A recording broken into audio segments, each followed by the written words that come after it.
Добар ден, почитувани. Ова е стартот на најновата Телма амбуланта. Во денешната емисија ќе зборуваме за проблемите со окото, за конјуктивитисот. Во оваа зима голем број респираторни вирусни инфекции се проследени со конјуктивитис. Зошто тоа се случува? Постојат ли разлики во симптомите помеѓу конјуктивитисот предизвикан од вирус, бактерија или алергија? За начинот на диагностика, но и лекување на конјуктивитисот, односно на воспалението или пак инфекцијата на предната површина на окото и очниот капак, ќе ни појасни гостинката која што денеска во студиото на Телма, а тоа е доктор Ѓулистана Марковска, офталмолог. Започуваме веднаш по рекламниот блок.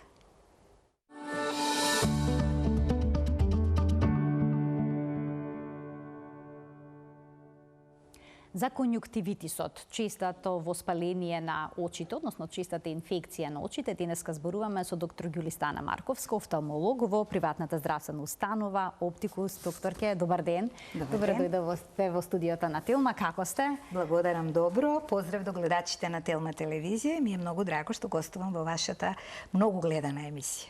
Ви благодарам и вам за гостувањето и да започнеме од разјаснувањето на првата дилема. Дали црвеното око секога значи негова инфекција, односно конјуктивитис?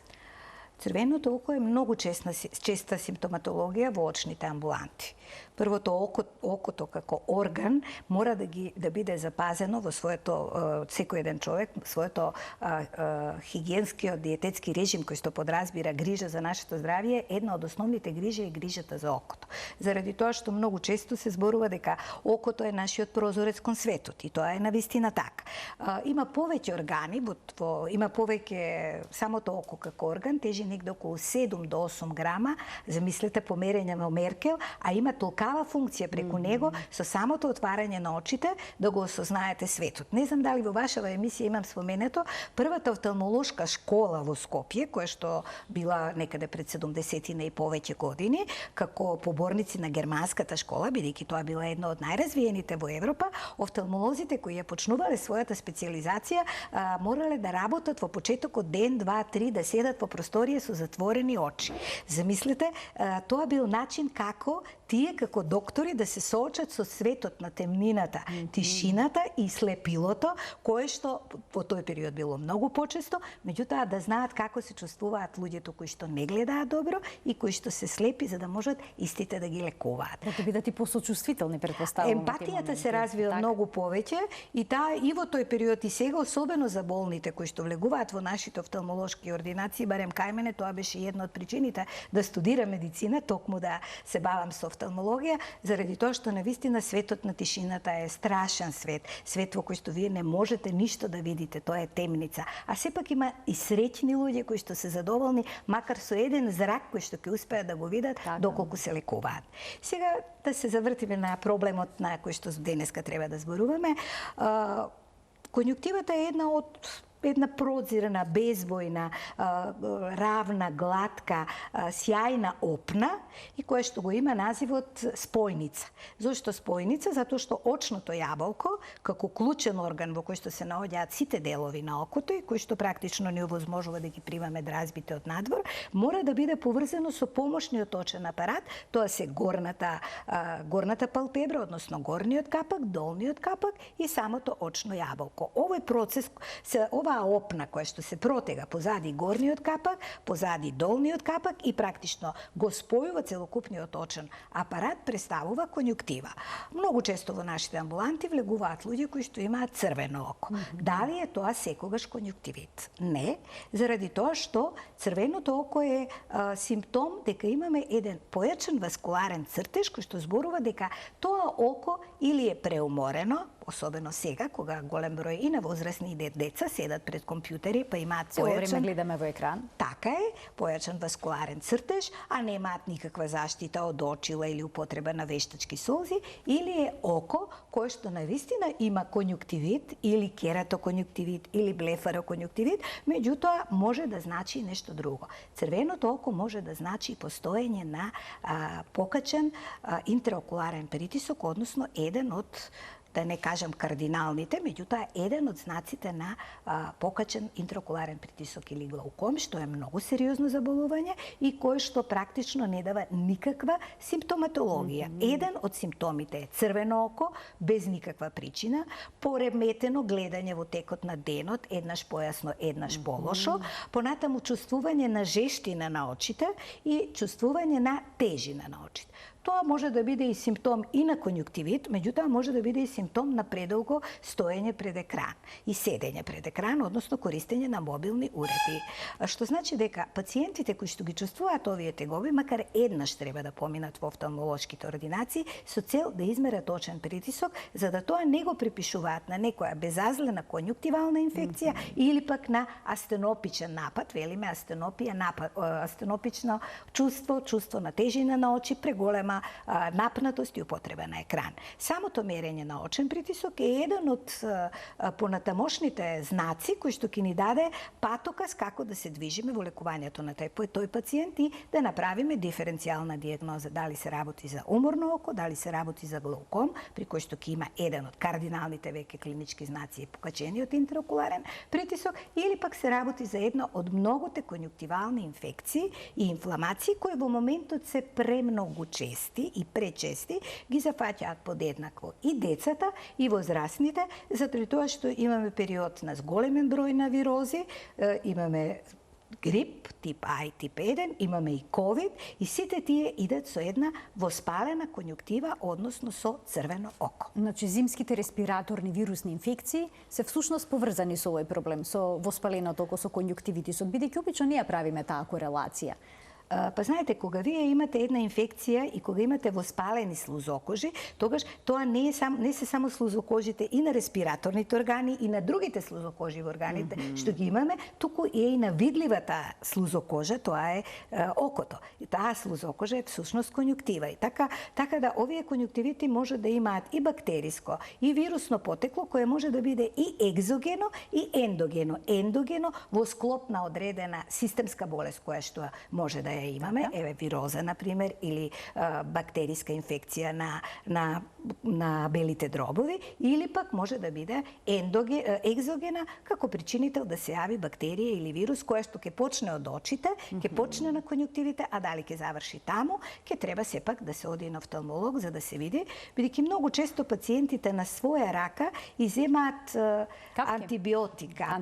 Така е. Тоа е, за жал, нашиот пазар во моментов има многу мал број на регистрирани антибиотски, кортикокапки, капки за други болести во офталмологијата.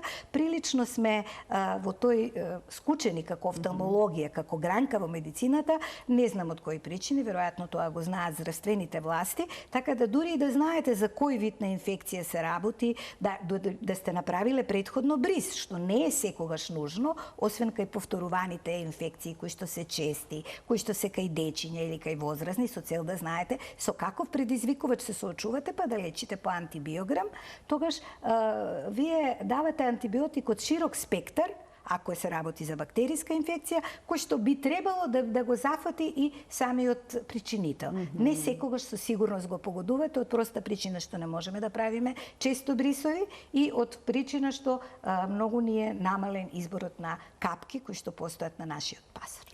А кои инфекции се почести кога станува збор за конјуктивитис, вирусните или пак бактериските? Во принцип, почести се на зима вирусните, меѓутоа многу ретко завршуваат само како вирусни инфекции. Многу често, ако се чека, се накалемува и бактериска суперинфекција и тогаш ќе ви дојдат и возрастни и деца со една многу драматична слика, да ја наречам, со едно црвено око кое што е збувнато, со едем на самото око, како еден од знаците на инфламација покрај црвенило, односно конјуктивална палпебрална хиперемија, имаме и едем кој што е присутен во пределот на самата околу рожницата и при самиот преглед ќе увидите и за каква вид на инфекција практично се работи, кои што имаат оток, тој оток е присутен како еден мало геврече, условно речено, или како еден круг кој што е присутен и кој што практично ни овозможува во пределот на самата рожница.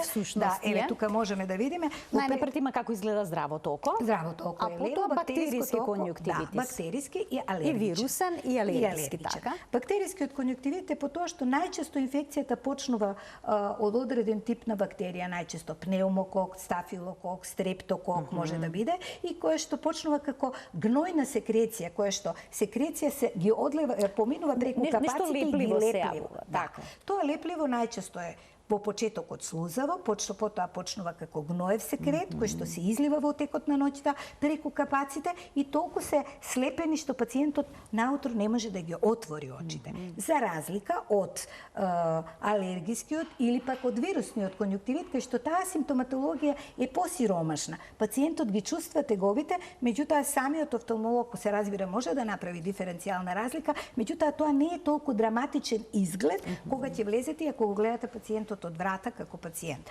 Она што е особено значајно при овие бактериски конјуктивити е тоа што пациентите имаат чувство на болка, чувство покрај црвенилото, чувство на болка, чувство на како да имаат присуство на страно тело, како нешто да им легло во окото. Како нешто да им легло во окото, чувство на гребење на окото, тешко го отвараат окото и имаат епифора, значи солзење, блефароспазам, стегање на окото, на сабајле и многу често е потребно да се прави една медицинска тоалета. Дали со физиолошки раствор, дали со обичен раствор од камилица, се разбира доколку пациентот има и пациенти кои што се алергични на камилица, така да воопшто не е безазлено, меѓутоа сепак со стерилен туфер да се направи добра тоалета на окото, да се исчисти окото, за да може понатаму да се аплицираат лекарства кои што се дадени од доктор. Она што би било една препорака за пациентите, сепак да не се решаваат на своја рака, да земаат сами капки. Тие многу често тоа го правиме, ќе купиме, ќе ставиме. Најчесто земаат еден обичен базоконстриктор кој што е многу присутен на нашето подрачје и кој што не е лош лек, меѓутоа тоа е лек кој што ќе им го тргне црвенилото само. И тоа око ќе стане бело, меѓутоа апсолутно нема да ги излечат симптомите, затоа што вие понатаму покрај црвенило имате и секреција, имате ексудација, имате можност таа бактериска инфекција да премине, да почне да го замаглува видот, заради тоа што секретот ќе биде појак. Инаку разлика меѓу еден обичен конјуктивит, да го наречеме и кератоконјуктивит, кој што е малку посериозно заболување заради тоа што го ја зафаќа и самата рожница, е тоа што пациентите од конјуктивит, кои што имаат конјуктивит од било кое потекло, во принцип гледаат добро.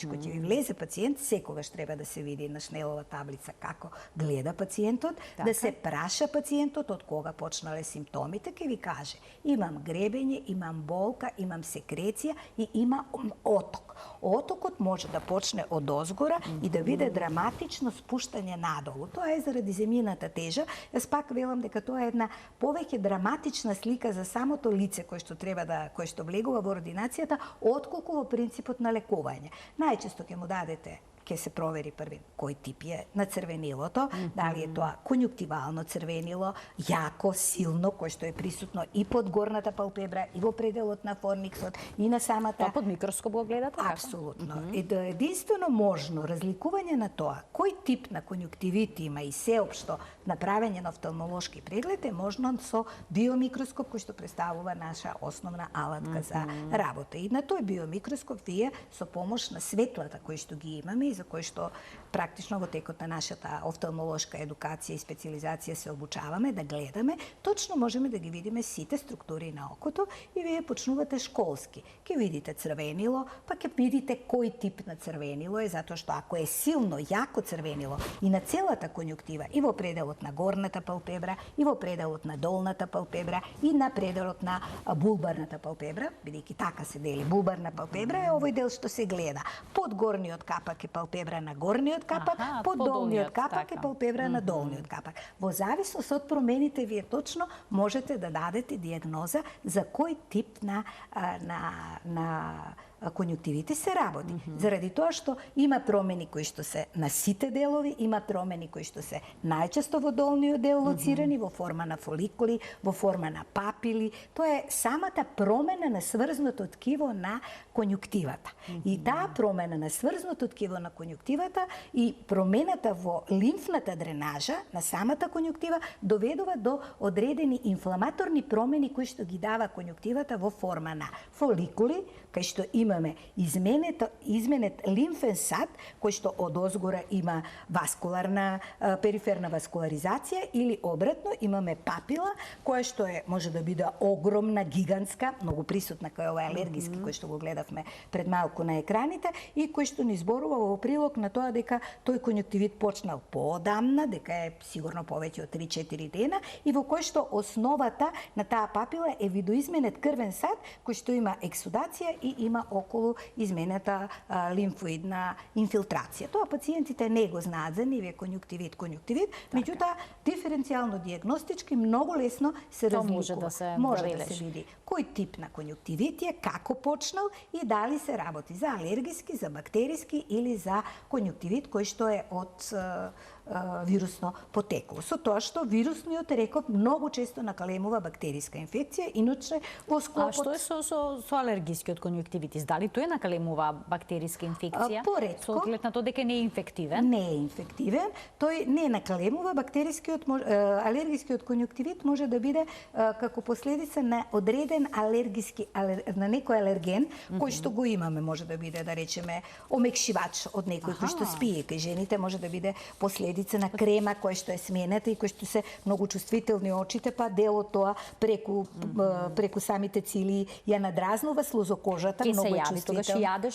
Ќе се јави црвенило, промена на шминка, употреба на маскара која што е постара, која што е некој од компонентите. Многу често се јавуваат алергиски и дури кај, јас имам во мојата пракса жена која што ги обиколи буквално сите ординации, све мислеше кој знае, на крај кога ја прашав дали сте промениле фарба за коса, жената имаше подолга коса, со шишки, викам дали имате промена, па рече да, ја променив. Откако ја смени фарбата, жената веќе немаше никаков проблем со хроничен конјуктивит, па цела година се бавташе по сите амбуланти, варајки некаква причина што и се случува. Најчесто е безазлена причината, меѓутоа треба добро да се испраша пациентот за да се види. Алергиските конјуктивити се разликуваат од другите по тоа што се доста непријатни. Апсолутно имаат големо чувство на сврбеж, на јадеж. Пациентите викаат ке си ги откорнам очите. Симптоматологијата што вие надворешно ја гледате е многу оскудна. Практично има една пребоеност млечно бела, не е она јака црвена со некаков секретот е филаментозен, серозен, блага ексудација, меѓутоа она што пациентот го чувствува треба да го земете здраво за готово и ќе го прашате пациентот. Најчесто не е изолиран, не се работи само за алергија на окото, се работи за алергија кај пациенти, посебно деца, кои што си имаат аденоидна конституција, кои што или имаат проблем со астма, или имаат проблем со ринит, или имаат проблем со носот, заради тоа што многу често имаат инфекции во носот, па од тие инфекции се и дели алергии кои што тие и не знаат дека постојат, или пак кој ќе видите дете ви влегува во ординација со една плачна фаца. Буквално, уште од врата и без да го ставите на биомикроскоп, ќе знаете дека се работи за пациент кој што има алергиски конјуктивит и кој што алергиски конјуктивит ќе се лекува. Најчесто тој алергиски е и овие што се пролетни, вернални конјуктивити, кои што почнуваа во период на февруари-март, сега почнаа многу порано. Поради високите температури? Поради високите температури или повеќе би рекла заради температурите кои што почесто се менуваат, еднаш високи, еднаш ниски, и тоа е еден одлична можност за развиток на вируси посебно, на кои што се накалемуваат бактериски суперинфекции, а алергиски компоненти има постојано. Загаденоста е висока, ние постојано околу нас имаме некоја микрофлора, која што можеби е условно патогена, со пипкање со рацете, во услови со загадени раце, во услови кои што престојувате со загаден простор, многу е често честа можноста во која што вие ќе добиете еден конјуктивит, кој што ако е алергиски треба да се лекува, ако е вирусен во рамките на одредени на аденовируси најчесто, тие вируси може да бидат во склопи на една велиме фарингоконјуктивитис епидемика. Тоа се аденовируси од групата 3, 4, 7, серотипови, може да бидат и 8 и 9, и ви доаѓа пациент кој што има и висока температура, има промена на фарингс и има покрај високата температура може да има и кашлица и многу симптоматична на еднострана најчесто едностран конјуктивит за кој што ви вели дека детето многу го чеша, го боли, има оток, има обилна секреција, тогаш кој ќе го ја спрашате мајката посебно, ова може да биде и кај возрастни, меѓутоа кај деца е поистакнати почесто. Особено во овој период. Во овој период, тогаш прашуваат дали е заразен. Да, заразен е. Пациентот ќе треба да се внимава. Приборот со кој што се служи, перниците, не треба да се фаќа често со раце, поготово ако престојува во градинка или училиште. Така се јавуваат мини епидемии во градинките. Доколку едно дете има конјуктивити, се случува сите да се заразат. Да. Толку е заразна? Па заразен е, да, заради тоа што они се питкаат со раце и од рацете се пренесува еден на друг и заради тоа тие деца најчесто не ги ни примаат во градинките, што е добро и во училиштата, заради со цел да се изолира, да се излечи и понатаму тој како пациент да не се јавува со таква болест, нели? Сепак треба да се движи хигиената да биде на повисоко ниво и со цел другите дечиња да не се заразат и да имаме една здрава популација. Докторке, ќе ги поканим и гледачите да се вклучат во денешната Тилма амбуланта. Почитувани од овој момент, телефонските линии ќе бидат отворени. Можете да поставите прашање на тема конјуктивитис. Доктор Ѓулистана Марковска, офталмолог од ПЗУ Оптикус е во студиото на Тилма и таа ќе даде појаснувања на бројните наши дилеми поврзани со оваа тема, но секако и вашите прашања кои што се однесуваат на конјуктивитисот, како инфективниот, така и оној кој што е алергиски, односно неинфективен. Доктор, ќе продолжуваме понатаму. Споменавте дека децата многу често се подложни на конјуктивитис, како и возрастните, но особено е опасно доколку мало бебе, односно новороденче, добие конјуктивитис и тоа може да го добие за време на породувањето. Да. Дали одредени бактерии кои што се во родилниот канал може да доведат до конјуктивитис кај бебето? Може да донесат и тие дечиња најчесто ако пореđајот е нормален без секција од цезареа, поминува низ родилните патишта, ако мајката има порано многу почесто имало венерични болести, да речеме гонореја и еден од почестите конјуктивити кои што имал дури и фатални последици по основ на видот, бидејќи можел видот да се изгуби на едно или на второ око, ако реакцијата на медицинскиот персонал уште во родилиште не била правовремена, бил гонореичниот конјуктивит кој што бил кај неонаторум, односно кај што туку новородени деца, се одликува по тоа што предизвикуваче гонорејата.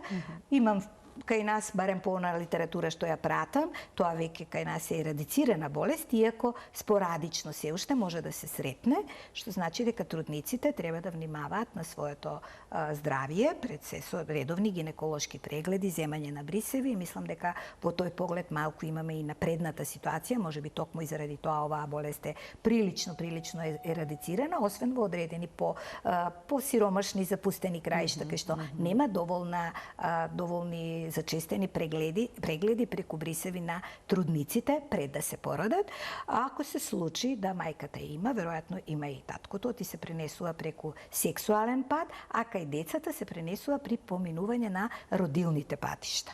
И при тоа пренесување овој гонореичен неонаторум конјуктивит, не само што имате едни тврди капаци, имате таква слепеност на окото што може доколку докторот насилно, а не нежно, не се обиди да го отвори окото со посебен апарат, инструмент за отварање на окото, и тие структури кај децата се многу нежни, може да донесе, ако конјуктивитот веќе толку е развиен, да направи руптура на окото, односно предниот дел на окото, самата рожница да ви руптурира, понатаму повторно, ако не се лекува, а лечењето е со висока доза на пеницилински препарати, висока доза, и тоа се капе со почесто и локално и парентерално, односно прима и системска терапија, тогаш може да доведе кај тие деца, доколку се наоѓаат во средина која што така е позапоставена, од здравствено-медицински аспект, не само што ќе руптурира окото, туку ќе направи предна поларна катаракта, бидејќи со самото тоа што руптурира рожницата, вие имате можност да ја пипне и да стигне самиот инфективен агенс до самата леќа, понатаму може да направи ендофталмит, тоа е едно сериозно заболување, може да направи панофталмит, на крај да го изгубите окото, односно тоа око после да се скврчи, да направи фтиза и да практично едно дете кое што практично 7-9 месеци било здраво право, требало такво да се роди, веќе станува инвалид со трагични последици по животот. Исто така и ова може да се случи и кај возрастни, како имаат тоа, меѓутоа и нив не дека е лесна симптоматологија. Овде зборуваме за понежни очни структури, кај нив е потешка, драматична е сликата, меѓутоа сепак правите бриз, веќе знаете со што се соочувате и се пристапува кон лекување. Друга болест, само пред да преминеме на другата болест, им дадеме докторке предност на гледачите бидејќи почека, а веднаш потоа продолжуваме предпоставам со хламидијата. Точно, така. точно, да ги слушаме само прашањата на двајцата гледачи, јас ќе ги замолам што по-концизни да бидат и пократки во интерес на времето. Добар ден за првиот од нив. Добар ден. Ало. Во програма сте, повелете. Добар ден. Поздрав до вас, до вашата емисија и до докторката. Ви благодарам. Сакам едно прашање да поставам. Доколку дали има врска тоа со оваа тема, сега не знам, доколку се мати погледот, се замаглува како зејтин во очите да се има, дали нешто такво е поврзано со конјуктивитот? Значи имате како блесоци, колку што ве разбрав, така? Како? Добро, ве разбрав докторката, да немате само некој подпрашање? Дали при тоа гледањето континуирано е лошо или се јавува повремено еднаш добро гледање, еднаш полошо гледање? Па континуирано. Онака очите ги стегам за да видам поубаво, се напрегам за да видам поубаво. Така, добро, ви благодарам за вклучувањето. Може ли следното прашање да го слушнеме, па потоа ќе дадете одговор на двете, едно по друго. Добар ден. Слушнав и да се јават, што да купа некој кафе, ве слушаме во на лекар, што ме чешае таке трепките. Како се извинувам? Добро. Некој подпрашање да немате? Дали само трепките ве чешаат или имате исто така замаглен вид или очите ве чешаат? Многу ното ме чешаат. Така. Добро. Добро. Тоа е тоа. Ви благодарам за вклучувањето во програма. Повелете. Пациентката рече дека има замаглен вид и тоа континуирано замаглен вид, дека треба да ги стегне очите за да гледа подобро. Тоа значи дека не би можела да кажам дека се работи за конјуктивит, затоа што основното нешто што ги разликува другите болести од конјуктивитот е тоа што при еден конјуктивит вие немате проблем со видот, вие можете комплетно се да прочитате, освен ако имате силна ексудација, секреција во која што е препокриена малку од тој секрет рожницата, па кога ќе трепнете, практично ќе го исчистите секретот и повторно ќе гледате добро. Со самото тоа што вели дека ги стиска очите, односно ја намалува рима окули, значи дека се работи за пациентка која што има потреба од офталмолошки преглед за да добие одредена диоптрија, бидејќи таа ја поместува главата така за да може да си ја изоштри сликата. Кај неа веќе се работи веројатно за диоптрија, меѓутоа ќе треба да појде во офталмолошка ординација и да се направи комплетен преглед, да се види која диоптрија, што е и како, бидејќи рече само стискање на очите. Втората пациентка, која што рече дека има силно чешање на трепките, тоа е исто така во рамките на конјуктивит, не, меѓутоа блефарит, кој што многу често е заеднички со блефароконјуктивитот. Условно да споредам, како што имаме првут во нашиот скалп, така може да се јават и ситни точкици сквами од одронет епител на самите трепки. Најчесто е во состав на една себореична состојба на целиот организам, значи кожата, Т-зона, така да веројатно пациентката има чешање само во тој дел, меѓутоа треба да се провери има можност да се излечи. Прво и основно е да прави постојано секоја вечер пред спиење медицинска тоалета. Тоа значи да земе некое средство за медицинска нега или евентуално дури обичен сапун под услов да е pH неутрал, да ги намачка показалците, може да не биде реклама Асодерми од тие сапуни, има и други сапуни, кои што треба да ги намачка и со показалците убаво да ги исчисти трепките. Тоа е добро за секој еден пациент кој што често се среќава со конјуктивални инфекции со цел навечер кога спиеме, кога не се лачат во принцип солзи, кои што го чистат окото, солзите го чистат окото, сепак е потребно, бидејќи кога ќе легнеме таа условно патогена бактерија, условно патогена флора што ја имаме околу очите, секогаш и секој од нас, да не дојде во контакт со кожата и од трепките да направи акутен или хроничен конјуктивит. Овде веројатно се работи за похронична фаза, оти она веројатно има и чешење на очите, меѓутоа повеќе го чувствува на трепките, оти тој дел е повоспален. Ќе треба пациентката да дојде во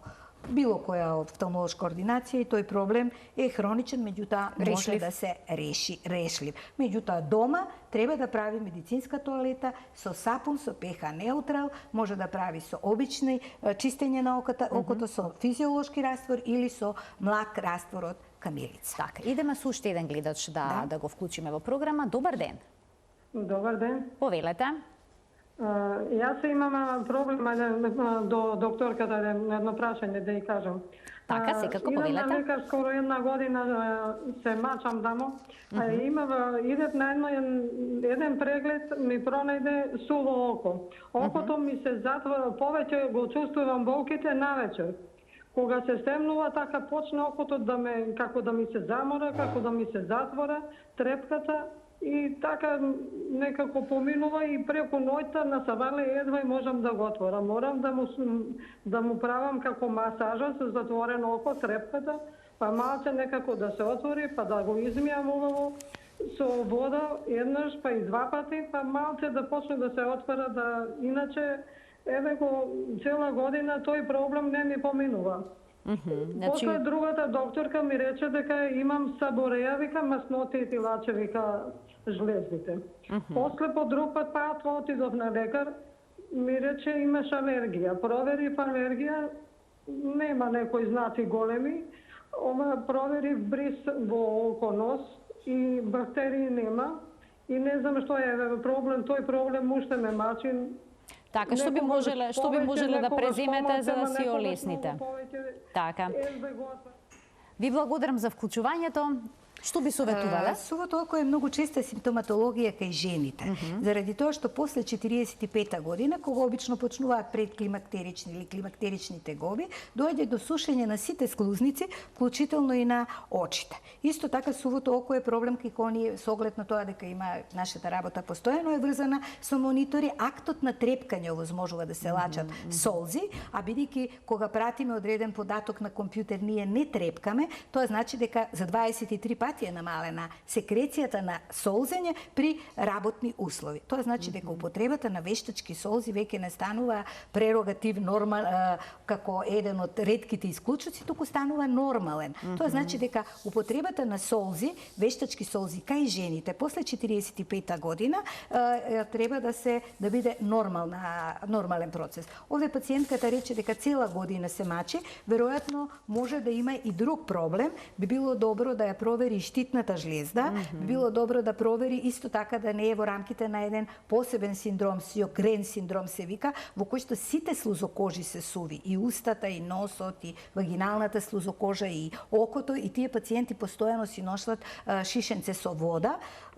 Поприлично е тешко заболувањето, се лечи, меѓутоа тоа е за лекување, не да се излечи комплетно, заради тоа што употребата на вештачки солзи кои што имаат хијалуронска киселина и кои што се без конзерватив е за терапија која што е услов без кој не се може. Исто така имаме и посебни во овој период внесени одредени гелови кои што траат подолго време и го влажнат окото, а за преку ноќ има маст кој што исто така во период кога е посуво окото, бидејќи тогаш солзната жлезда ноќе не лачи, меѓутоа постојат одредени во самиот тарзус тарзални мејбоманови жлезди кои што замислете и ноќе лачат.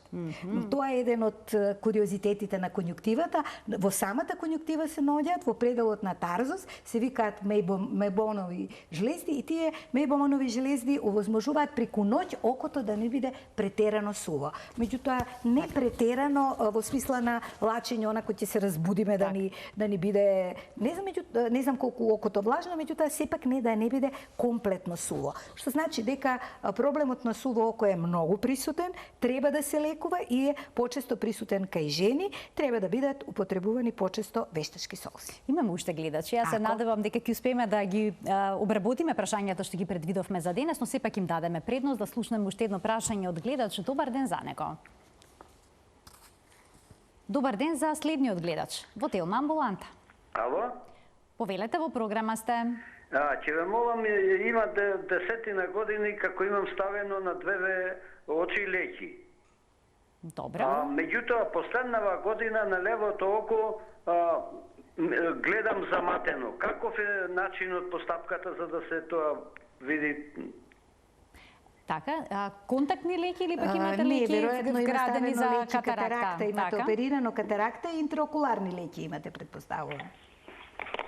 Така, предпоставам дека тоа прашањето за интраокуларните леки. Видете, замаглувањето може да биде од различни причини. Овде е тешко да се даде одговор зошто. Заради тоа што обично новите леки кои што се интраокуларни се вградуваат, тие имаат најчесто подобрите и плав филтер кој што оневозможува да дојде до секундарна катаракта. Затоа што катарактата е практично трупање на продукти на метаболизам на самата леќа. Со оглед на тоа дека интраокуларните леки и покрај тоа што се синтетски вештачки материјал, окото не ги препознава, а тоа е решено, условно речено, да прави катаракта, тоа не знае дали имаме ние природна леќа или имаме вештачка леќа. Така да, ако леќата е од послаб квалитет, а он рече дека пред 10 години опериран, можно е да има секундарна катаракта пациентот, која што треба да се види на офталмолошки преглед и тука е можно евентуално полирање на задната капсула, чистење, ласерски преглед во кој што би можело тој да гледа подобро, под услов да сепак тој пациент помеѓу време може би да направил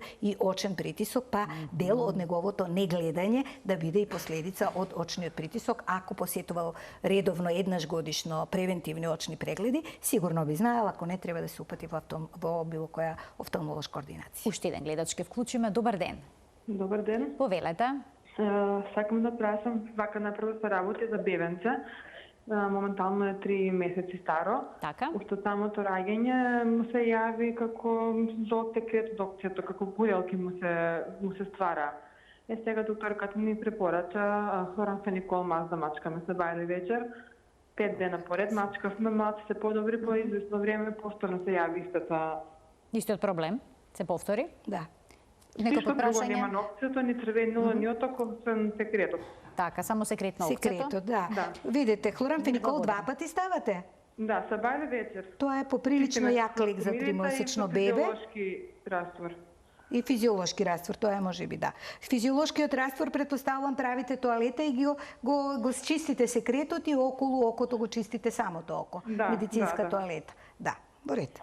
Ви благодарам за вклучувањето. Видете, ова е чест проблем кај децата, заради тоа што кај нив солзната жлезда е се уште недоволно развиена, односно кај нив имаме зачепување на овој назолакримален канал или е недоволно развиен. Исто се јавува и кај повозрасни луѓе. Најчесто е обостран, ама може да биде и едностран. Заради тоа што солзите кога ќе со самиот акт на лачење, на трепкање се лачат и тие се влеваат во носот. Назолакримален канал има тука и тие се влеваат во носот и практично понатаму си се екскретираат. Меѓутоа, доколку имаме проблем со самиот тој канал, кој што многу често е кај деца и тоа кај децата до 3 години, тогаш не вака се дава симптоматска терапија, меѓутоа со тоа не се излекува. Заради тоа што каналот или е многу тесен, недоволно развиен, или пак е запушен. Така да тоа дури после 3 години може да се види со цел да се направи промивка на солзните канали, па при таа промивка евентуално канал пазарот и ќе се прошири и ќе се овозможи комуникација на окото со носот. Многу често ги прашувам родителите дали имаат права тоалета на носот и дали пациентите кои што имаат конјунктивити имаат проблеми со нос. Ако ги прашате, ќе ви кажат да, или му е затнат носот, или па евентуално има некаков ринит, заради тоа што оваа комуникација овозможува да бактерии кои што ги имаме во окото, ги имаме и во носот и обратно, токму заради тоа кога се ставаат, особено кај мали деца, капки во очите, би требало да се ставаат и капки во нос, најчесто лесен тип на капки, солена вода, аквамарис или мералис кој што ги има на пазарот, со цел отокот кој што го има во слузницата носна, во ноздрвата, малку да се намали за да можат солзите нормално да го поминат тој пат. За мали деца исто така не би требало да се даваат многу често, тоа за жал реков до 3-та година ќе трае, кога би можело да се направи промивка, ако се работи комплетно за затворен солзно-носен канал.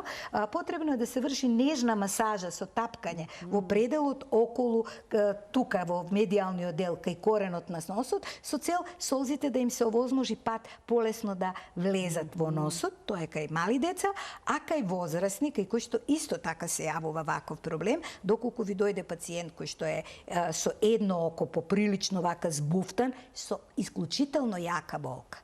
Исклучително, а имате секрет кој што може да биде гнојав, може да биде зелен со различна боја, тогаш треба не да се мисли на конјунктивит, туку треба да се мисли на дакриоцистит. Тоа значи на една воспалена солзна жлезда и воспален канал во кој што немаме комуникација на окото со носот и тие се исто така за жал многу се лечат симптоматски, терапија се дава антибиотска, може да се земе и не мора да се земе бриз, може да се даде антибиотик од поширок спектар, меѓутоа во тој случај доколку се врши промивка на солзните канали, може со обичен физиолошки раствор, дури може да се даде и антибиотик во рамките на самата промивка со цел да се направи полесен пристап солзите да може да течат и да го измиваат окото. Затоа што улогата на солзите е многу значајна. Суво око е подлога подложна на инфекции, а влажно око е предуслов за добро гледање. Токму заради тоа и реков, употребата на вештачки солзи веќе не станува луксус, туку станува една нормална потреба и кај овие пациенти кои што за жал се поприлично не ги има малку на број, понекогаш тоа може да се реши само со оперативен зафат, односно со дакриоцисториностомија во кој што се става посебно каналче со кој што силиконско каналче со цел да се овозможи заедничко влевање на солзите во носот и да се овозможи тој пристап да биде подобар. Операцијата трае малку подолго време, дури 3-4 часа. За жал, многу често во Македонија не се прави, бидејќи е не незахвална операција да ја наречем, меѓутоа сепак малку позахтевна од страна и на операторот. Комплексна. Да, комплексна. Кај нас во Македонија офталмологијата за жал е сведена на исклучиво на катарактна хирургија, која што во светот веќе амбулантски се прави и целата оператива завршува на катаракта. За жал, еве гледате по интересот на гледачите, бројот на очните доктори е поприлично мал, можем да зборувам за Скопје, ние сме негде околу 7 до 10 очни амбуланти кои што соработуваат или се приватни или соработуваат приватно и со фондот работат приватно и навалицата на пациентите е поприлично голема бидејќи бројот на докторите е страшно мал. Најголем дел од нас е некаде 5 години максимално пред пензија, а бројот на специализацијата трае 5 години и бројот на лекарите кои што завршуваат специализација веќе оди на страна или пак е мал на тие кои што се враќаат. Во многу полиња на медицината со недостиг на стручен кадар, очигледно и офталмологијата и офталмологијата, педиатријата исто, мислам дури и гинекологијата се на исто равниште. Само 7 лекари има, за очен преглед се чека минимално месец дена, а ја тука имате хронични пациенти кои бараат постојано да мерат притисок, да видат што терапија да примат. За вакви акутни случаи не можете и заради тоа јас не ги оправдувам, меѓутоа пациентот нема што да прави и ќе земе сам на своја рака ќе употреба капка која што можеби не го лекува или може да му направи поголема штета или пак ќе земе, ќе прочита на интернет и ќе мисли на најлошата ситуација која може да му се случи. Што обично се случува кога ќе просурфаме, прво тоа излегува, секогаш е најлошото сценарио. Најлошото, меѓутоа не секогаш е најлошата ситуација. Така. Прво му ствара проблем ментален на самиот пациент, а второ може да е најбезазлен случај кој што треба да го открие доктор, не може Google да не лечи. Така. И сосема на крај, бидејќи имаме само уште една минута, доколку е инфекцијата предизвикана од хламидија, што треба да се направи? Доколку инфекцијата е предизвикана од хламидија, тогаш начинот на лекување кај деца први нормално е тоа е од родилните патишта на мајката која што имала хламидија, можеби и не знаела дека има и треба да се лекува, најчесто се лекува со тетрациклински масти, меѓутоа лекувањето е прилично долготрајно. Треба да биде некаде околу 6 недели со посебна шема, употреба кога, како, што. Дел дури од лекарствата кај нас ги нема, особено ги нема тие кои што се масти, кои што се еритромицинска маст нема во Македонија, треба да одат тетрациклинска маст нема, така да треба да ги побараат во странство за обични лекарства кои што чинат 1 до 2 евра, 1, 2, 3 или 4 евра, а кај возрастни хламидијата е наречена уште базенска болест. Таа болест е болест која што бидејќи се пренесува преку водата, често и тоа не хлорирана вода, се вика швимбат конјуктивит по германски или базенски конјуктивит. И тоа е конјуктивит кој што е прилично упорен. Пациентите често ви доаѓаат со симптоматологија која е оскудна, меѓутоа многу досадна, многу упорна и со значително чешање, непријатност на окото. И прво што треба, ако имате еден долготраен конјуктивит кој не се лекува, да се посомневате во тоа дека се работи можеби за хламидија и да му кажете на пациентот да направи бриз и на се разбира и бактериски бриз со антибиограм и на хламидија. Брисот на хламидија е посебен. Она што постојано го потенцирам на пациентите, можеби матичните исто така треба да им кажат, бидејќи од таму добиваат упати за микробиолошки брисеви, е дека пациентот треба да отиде со немиени очи, што е многу важно, и да нема претходно употребувано минимум 5 дена никаква терапија, поготово не антибиотска терапија, затоа што размаската која што ќе се земе апсолутно веќе ја пореметува клиничката слика, не е доволно густа за да се утврди присуството на бактерија или пак во овој случај на хламидија. Ви благодарам многу за вашето денешно гостување во Телма амбуланта. Секогаш е задоволство да се разговара со вас. Навистина многу корисни податоци поврзани со денешната тема, со конјуктивитисот. Можеби ќе беше убаво да имаме време да ја фатевме и превентивата, но еве само накратко, некои што носат контактни леќи, а имаат ваков проблем, да носат очила? Ако имаат проблем очила да носат, да, меѓутоа да ги извадат задолжително леќите, заради тоа што кога ги лекуваат очите, не ги лекуваат и леќите. Постојат посебни раствори кои што не само што вршат дезинфекција, туку вршат стерилизација на леќите и во периодот кога имаат инфекција да бидат со очила, за да можат добро да го излечат окото, инаку ако окото не е излечено, ќе ја вратат старата леќа, кој што најчесто е месечна замена, а таа може да била носена претходно само ден, 2, 3 или 5 и практично ќе се ја вратат самата инфекција ако леќата е само дезинфицирана, а не и стерилизирана. Затоа употребата на контактни леќи, барем кај моите пациенти, секогаш оди со употреба на очила, заради тоа што без оглед на тоа што леќите се многу комфорни, многу добри, многу пријатни, сепак се силикон хидроген гел кој што го суши окото, кој што може да ја прифати инфекцијата од окото и сепак очилата се, за мене барем, може би старата школа, нешто без кое што не се може кај човек кој што има проблем со гледање.